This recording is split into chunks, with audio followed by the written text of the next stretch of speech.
خواتین کے لیے ایک جملہ، وہ مائیں بہنیں جو بچوں کو پیدا کرتی ہیں جانتی ہیں جب ان کو تکلیف آتی ہے، نارمل ڈلیوری ہوتی ہے، تکلیف ہوتی ہے بہت، موضوع فرماتا ہے کہ ایسی عورت جو با ہدف طریقے سے، حلال طریقے سے نیت رکھ کے کوئی ایسا بچہ ہو جیسے امام کا سپاہی بناؤں گی، سیدہ کی کنیز بناؤں گی، جب یہ تکلیف سے بچہ پیدا کرتی ہے اللہ کہتا ہے لکھو اس کے نام اعمال میں جیسے یہ خود بھی ابھی پیدا ہوئی ہے۔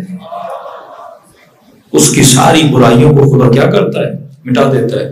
جب بھی عراق جائیں ایک بہت بڑے عالم دین سید کاشف الغطاء، شیخ جعفر کاشف الغطاء، بہت بڑے عالم دین، مدرس حوزہ بھی تھے، مبلغ بھی تھے، لیکن ساتھ ساتھ میں ان کے پاس ایک خوبی تھی معاف کرنے کی، تبھی ان کا کردار اتنا بولا۔ ایران آتے تھے، لوگ انتظار کرتے تھے کہ مولانا کب ہمارے گھر آئیں گے، تجار انتظار کرتے تھے کہ ایک قدم ہماری دکان پہ رکھیں، اللہ ان کے قدموں سے ہمیں برکت عطا کرے گا۔ ایک تو معاف کرنے کی عادت، دوسری ان کے اندر صفات تھی انفاق کی، بخش۔ ایک معافی ہوتی ہے گناہ کی، ایک معافی ہوتی ہے اپنے مال کی، کسی کو بخشنا۔ تہران گئے، تہران کے تاجروں کی بازار میں، یہ تاجر بولے مولانا میری دکان میں، وہ تاجر بولے مولانا میری دکان میں۔ اب مولانا پریشان کہ میں جاؤں تو کس کی دکان میں جاؤں؟ اسی وقت آقا کاشف الغطاء نے اپنی ابا کو تہران کے تجار کی بازار کے بیچ میں زمین پہ بچھا دیا اور کہا جو چاہتا ہے میں اس کی دکان میں آؤں وہ فقراء کے لیے اس میں پیسے رکھے، جو جتنے پیسے دے گا اس کی دکان میں جاؤں گا۔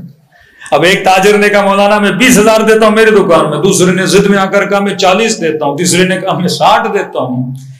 کہتے ہیں اتنا پیسہ آقا کاشف الغطاء نے جمع کیا کہ شاید کوئی مولوی جمع کر پاتا۔ کہ پھر سب کی دکانوں میں گئے، پھر اعلان کیا کہ تہران کے فقیر آ جائیں، یہ پیسہ میں ان فقیروں میں تقسیم کرنا چاہتا ہوں۔ کس طرح میں نے معاشرے میں کردار حسین ابن علی ادا کرنا ہے۔ تہران سے اصفہان گئے، سہم سادات ان کے پاس بہت جمع ہوا، سہم امام یہ بانٹ چکے۔ اصفہان کی مسجد میں جا کر انہوں نے اعلان کیا جتنے بھی غریب سیدیں آ جائیں میں سہم سادات دینا چاہتا ہوں۔ کہتے ہیں جتنے غربا تھے، سادات کے بچے جوان، وہ آ گئے، دیوگان، انہوں نے سب میں تقسیم کیا۔ وقت نماز قریب تھا، مصلی عبادت پر بیٹھنا چاہتے تھے، آخر میں اچانک ایک اور فقیر سید آیا، اس نے کہا شیخ مجھے میرا حصہ دو، میرے جد کا حصہ دو۔ آقا کاشف نے کہا تم نے دیر کر دی، جتنے پیسے تھے سارے ختم ہو گئے۔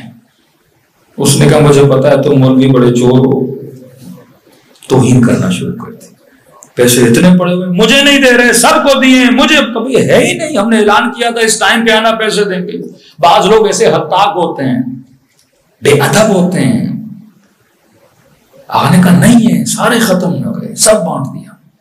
اس نے کہا نہیں تیرے پاس ہے تو مجھے دینا نہیں چاہتا، اور اس نے بہترامی کرتے ہوئے آقا کاشف الغطاء کے چہرے پر تھوک دیا۔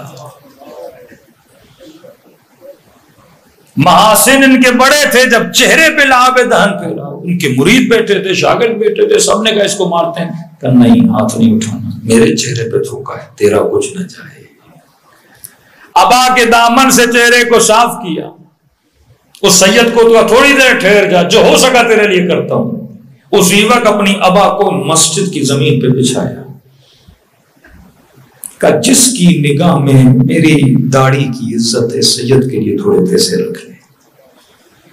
تو مسجد میں جتنے نمازی تھے انہوں نے ابا کے دامن میں پیسے رکھنا شروع کیے۔ آقا کاشف الغطاء نے سارے پیسے جمع کیے اور اس سید کے سامنے رکھے، کہا سید غلطی میری ہے تیری نہیں، تو نے غصہ کیا میری غلطی ہے، اگر یہی ابا میں پہلے بچھاتا تو مجھ پہ غصہ نہ کرتا، اگر تیری غلطی ہے کاشف نے تجھے معاف کیا، اگر میری غلطی ہے علی کے صدقے میں تو مجھے معاف کر دے۔